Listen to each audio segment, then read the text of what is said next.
எந்த இடத்துல முறுமுறுப்பு இருக்குதோ அங்கதான் அமலேக்கியர் உள்ள வருவான். ஆமென்.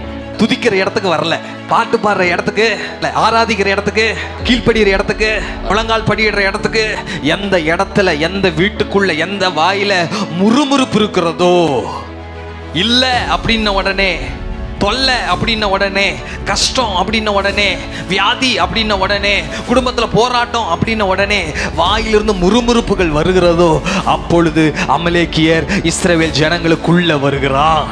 ஆமென். எப்போ பிசாசு எனக்குள்ள வருவான், என் வாயில விசுவாசமான வார்த்தை இல்லாம அவ்விசுவாசமான வார்த்தை எப்பொழுது வருகிறதோ அப்பொழுது சத்ரு என்னிடத்துல உரிமை பாராட்டி கொண்டு வருகிறான். முறுமுறுக்கிறது ஒரு பெரிய பாவம் இல்லைன்னா கூட அதுதான் பிசாசு உள்ள கொண்டு வருவதற்கு மிகப்பெரிய ஒரு ஆணிவேராக இருக்கிறது. ரெவிதீம்ல என்ன நடந்துச்சுன்னா, எங்களை, எங்க பிள்ளைங்களை, எங்க ஆடு மாடுகள் எல்லாம் கொலை செய்யறதுக்கு, கொண்டு போறதுக்கு தான் எகிப்திலிருந்து எங்களை என்ன பண்ணிட்டு வந்தீங்க, கொண்டு வந்தீங்களா?